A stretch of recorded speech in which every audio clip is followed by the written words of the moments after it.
In 2025, something shifted. Students across the world who had spent years building near-perfect resumes, acing standardized tests, mastering AP courses, launching nonprofits, leading clubs, and writing compelling essays, found themselves staring at rejection letters from colleges they were once told they were a perfect fit for. Parents were stunned. Counselors were overwhelmed. Reddit threads filled with confusion and disappointment. This wasn't just a tough year for college admissions. It was the hardest cycle ever recorded. And in this video, we're going to break down exactly why the class of 2025 was caught in the perfect storm. Let's start with the numbers. The graduating class of 2025 was the largest in US history. Nearly 3.9 million students finished high school this year, creating a massive surge in the applicant pool. That alone would make admissions more competitive, but it didn't stop there. According to the Common App, there was a 10% increase in total applications submitted compared to last year. That's over 8 million applications across just 1,000 member schools. Why? Because students, knowing how unpredictable the system has become, began applying to more colleges than ever before. The average student didn't just apply to their top 6 dream schools. They applied to 12, 15, even 20 institutions, hoping to increase their odds. That flood of applications meant fewer available seats per applicant and dramatically lower acceptance rates. Even schools once considered match or safety options saw huge spikes in selectivity.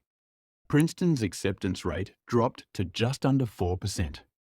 MIT and Stanford hovered around 3%. UCLA? It received over 180,000 applications this cycle and rejected tens of thousands of 4.0 students. Colleges are overwhelmed. They're dealing with more applications, more pressure to be holistic, and a greater demand for yield protection, admitting students who they think will say yes. And that brings us to one of the most frustrating elements of this year, the unpredictability. Yield protection is when a college rejects or waitlists a student who appears overqualified, assuming that student won't attend if admitted. And it happened a lot this year. Strong students with Ivy League stats were denied from lower-tier schools, not because they weren't qualified, but because the school believed they wouldn't enroll. The irony? Many of those students were later rejected from their top-choice schools too, leaving them in limbo. It's one of the cruel paradoxes of modern admissions. The better your stats, the more unpredictable your outcome. But numbers only tell part of the story. Policy and politics played a massive role in making this cycle uniquely brutal. In 2023, the Supreme Court ruled to strike down affirmative action in college admissions. This meant that colleges could no longer consider race as a factor in building diverse incoming classes. While the decision was framed as a step toward equality, it left colleges scrambling. Many institutions adopted new, often vague diversity essays. Others leaned harder into geographic, socioeconomic, or first-gen indicators. But the result? Confusion. Students didn't know how to present themselves. Admissions officers didn't know how to fairly assess diversity. And the system felt more opaque than ever. International students faced even steeper hurdles.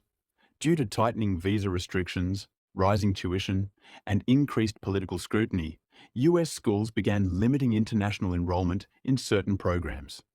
Indian and Chinese applicants, especially those applying to STEM majors, reported an uptick in deferrals and rejections, even from schools that previously welcomed them. And with ongoing global instability and economic uncertainty, many families were rethinking whether the US was still the safest or wisest investment. Then came the rise of AI. ChatGPT and other generative tools exploded in popularity in 2024, and by 2025, admissions officers were overwhelmed with essays that sounded polished. Too polished. Some schools started using AI detection tools. Others simply developed a sixth sense for when an essay lacked personal authenticity. Students, desperate to stand out, ended up blending in.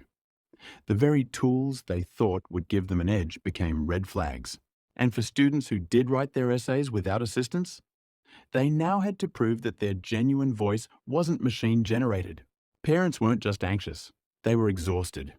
One New Jersey mother shared that her daughter, who had a 1580 SAT score, a 4.0 GPA, and leadership roles in 3 national organizations, was rejected from all her top 8 schools. We followed every piece of advice. We hired counselors. She did everything right, she said, holding back tears. And still, the doors slammed shut. In California, a father of a first-gen Latino student told a local paper that, despite his son's stellar achievements, he was only admitted to one of the 14 colleges he applied to. He feels like a failure, the father said. And I don't know what to tell him, because I can't explain what went wrong. College counselors are also burning out. One school-based advisor in New York City said that nearly every student they worked with received fewer offers than expected, even those with dream resumes. It's not just that colleges are more selective, she explained. It's that the system no longer behaves logically. Students aren't being evaluated consistently, and that creates a sense of helplessness. Another counselor noted the mental health toll, students feeling invalidated, disoriented, and unworthy. Not because they lacked merit, but because the game had changed mid-play. Financial aid only made things worse. With the botched rollout of the new FAFSA system, delays in processing meant many students didn't receive financial aid offers until weeks after admissions decisions were released. Families were left to choose schools without knowing the true cost. Some had to decline offers they might have otherwise accepted. Others waited too long and lost housing priority or scholarship opportunities. For students already juggling emotional and academic pressure, this added an unbearable logistical burden. And yet, amid the chaos, one truth stands out. This isn't just a statistical anomaly. It's a reflection of a system stretched to its limits. Colleges are trying to do more with less. Admissions offices are flooded. Expectations are skyrocketing. And yet, there are still only so many dorm rooms, professors, and chairs in lecture halls. As long as college is seen as the ultimate goal, the single determinant of success, this pressure cooker will only grow hotter. So where do we go from here?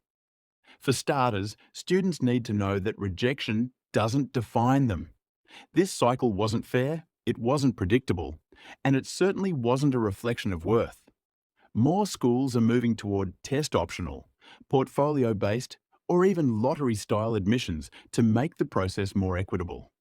And while those changes are slow, they're coming. Parents and educators need to shift the narrative too. College is a launchpad, not a finish line.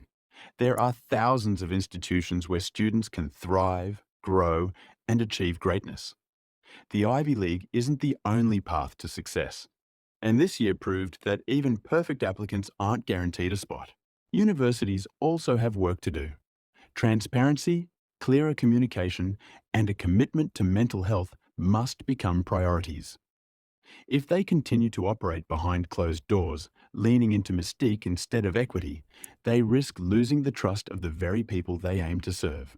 The US college admissions cycle of 2025 was brutal. It left students in tears, families in shock, and counselors searching for answers. But perhaps its greatest lesson is this: the system needs reform. And until that happens, students need support, honesty, and the reminder that their worth isn't defined by an acceptance letter. Let us know in the comments. How did this cycle affect you or someone you know? And what do you think needs to change in the world of college admissions? If this video helped bring clarity to a confusing year, give it a like, hit subscribe, and share it with someone who needs to hear it. The road to the future might be hard, but no one should have to walk it alone.